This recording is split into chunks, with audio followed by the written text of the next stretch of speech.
میں 15 سال کی تھی جب ماما مجھے اپنے ساتھ دبئی لے گئے کیونکہ میں یتیم تھی۔ ماموں نے مجھے ایک آدمی کو بیچ دیا۔ نہ تو وہ آدمی میرے ساتھ غلط حرکت کرتا نہ ہی کوئی کام کرواتا۔ میں تو حیران تھی کہ اس آدمی کے یہاں ایک نوکرانی رہتی تھی۔ وہ مجھ سے اشارے میں کہتی کہ تم بھاگ جاؤ، تمہارا انجام بھی بہت برا ہوگا۔ میں انجان ملک سے کہاں جاتی۔ جب میں نے اس کی بات نہ مانی تو ایک دن وہ مجھے زبردستی تہ خانے میں لے گئی۔ میرے تو دیکھ کر ہوش اڑ گئے کیونکہ اندر تو میں اپنے ماموں کے پاس رہا کرتی تھی۔ ان کے اپنے بچے بھی تھے اور مامی کو ہمیشہ سے ہی مجھ سے نفرت تھی۔ وہ سارے گھر کے کام مجھ سے کرواتی۔ میں تو اس پر بھی خوش تھی، کم سے کم مجھے رہنے کے لیے جگہ تو مل رہی ہے۔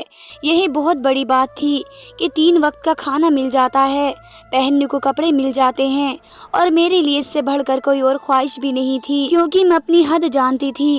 بچپن سے یہی سب دیکھتی آ رہی تھی کہ کھانا پکاتی میں تھی اور اچھا اور بہترین کھانا ان کے بچوں کو ملتا، ان کے بچے ہوئے کپڑے بھی مجھے ملتے، اور یہی حساب تھا جو کپڑے کسی کو پسند نہیں آتے وہ مجھے دے دیے جاتے، یا پھر مامی اپنے پرانے کپڑے کاٹ کر چھوٹا کر کے مجھے بنا دیتی، اور میرے ماموں یہ سب کچھ دیکھ کر بھی چپ رہتے۔ اس لیے میں نے تو یہ امید ہی چھوڑ دی کہ میرے حالات کبھی بدلیں گے۔ میں 15 سال کی ہو رہی تھی اور میں بہت زیادہ خوبصورت تھی۔ ہمارے رشتہ دار یہ کہتے تھے کہ میں اپنی ماں کی طرح ہوں، اور میری ماں بھی اتنی خوبصورت تھی جبکہ مامی اتنی خوبصورت نہیں تھی۔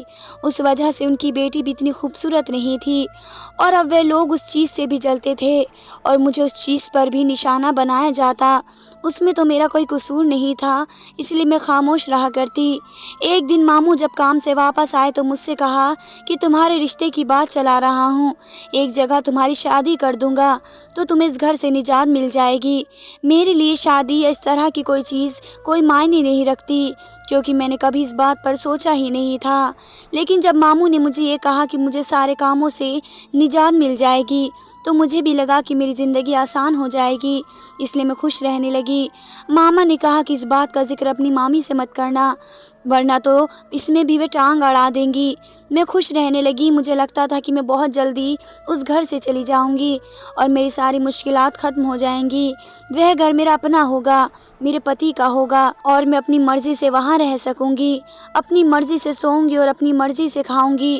اور اس طرح بہت سے خواب میں دیکھنا شروع کر دیے کیونکہ میری عمر اتنی نہیں تھی اور میں نے باہر کی دنیا بھی نہیں دیکھی تھی، لیکن مجھ پر گزرنے والے حالات نے مجھے بڑا کر دیا۔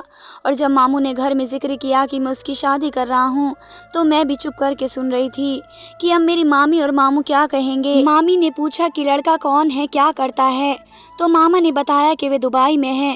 اس پر میری مامی ماما کی باتیں سننے لگی کہ اس کی اتنی اچھی جگہ شادی کیوں کروا رہے ہو، اس کی شادی کی جگہ اپنی بیٹی کی شادی کروا دو۔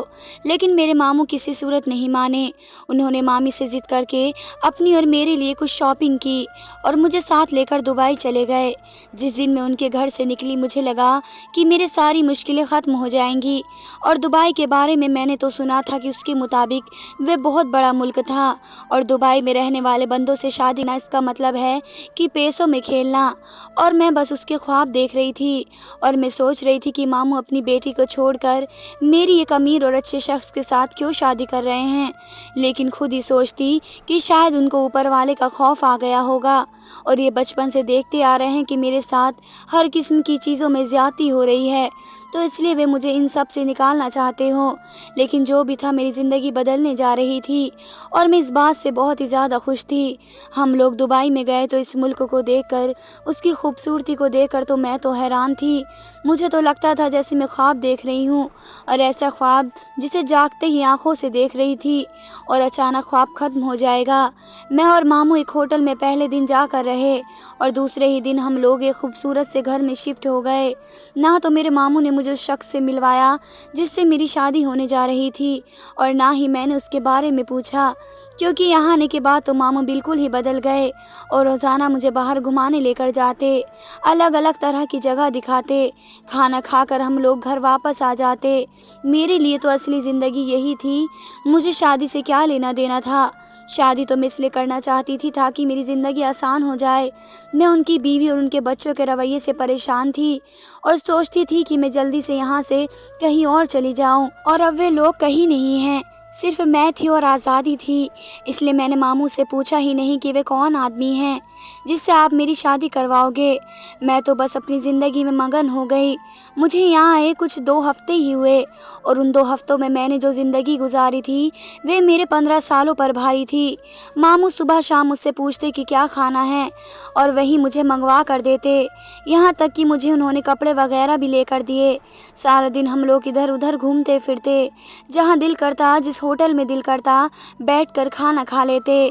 میں نے تو کبھی سوچا ہی نہیں تھا کہ میرے ماموں جو کہ مشکل سے گزارا کرتے ہیں وہ کیسے اس ملک میں آ کر پیسے اڑا رہے ہیں، اور سب سے بڑی بات یہ تھی کہ وہ اس ملک میں آئے ہی کیسے ہیں، کیونکہ میں جانتی تھی کہ میرے ماموں ایک معمولی سی نوکری کرتے ہیں اور ان کے پاس اتنے پیسے بھی نہیں ہوتے تو مہینے کے خرچے کے علاوہ ہم کوئی اور چیز خرید لیں، بلکہ اکثر تو ایسا ہوتا کہ مہینے کے آخر میں بالکل پیسے ختم ہو جاتے اور ہمیں ادھار پکڑنے پڑتے۔ لیکن وہ یہ حالات تھے جن کے بارے میں پاکستان میں سوچتی رہتی، دبئی میں تو میں ان سب چیزوں کے بارے میں سوچ ہی نہیں رہی تھی، بلکہ مجھے تو یہ لگ رہا تھا جیسے سب کچھ بدل گیا ہے، یا وہ پاکستان میں گزارا ہوا وقت کوئی بھیانک خواب تھا، یا ابھی والا وقت کوئی اچھا سا خواب ہے۔ جس چیز پر ہاتھ رکھ دیتی میرے ماموں مجھے وہ خرید کر دیتے اور ایسے پیسے اڑا رہے تھے جیسے ان کے پاس کوئی خزانہ ہاتھ لگ گیا ہو۔ تقریباً 3 ہفتے گزرنے کے بعد ایک دن صبح میرے ماما نے کہا کہ آج ہم کہیں نہیں جائیں گے، آج نہ تمہارے ہونے والے پتی کے گھر جائیں گے۔ میں تو اس بات کو بھول چکی تھی لیکن خاموش ہو گئی، کیونکہ اب تو میں خود بھی اس ملک سے نہیں جانا چاہتی تھی، اور اگر ماموں نے واپس جانا ہی تھا تو میری شادی کرنا ہی بہترین تھا، کیونکہ میرے ذہن میں واپسی کا جانا نہیں تھا۔ ماموں کے کہنے کی وجہ سے میں نے ایک نیا سوٹ پہنا اور بہت اچھے طریقے سے تیار ہو گئی۔ میں نے خود کو ہی آئینے میں دیکھا تو اپنے آپ کو اچھی لگ رہی تھی، وہاں کوئی اور تھا ہی نہیں جس سے میں پوچھ سکتی کہ میں کیسی لگ رہی ہوں، لیکن میرے ماموں نے میری تعریف کی کہ تم بہت اچھی لگ رہی ہو۔ کچھ دیر بعد ہی ایک آدمی آیا، میں سمجھی کہ میرے ہونے والے پتی کا کوئی نوکر ہوگا، لیکن ماموں اس کو ساتھ لے کر دوسرے کمرے میں چلے گئے۔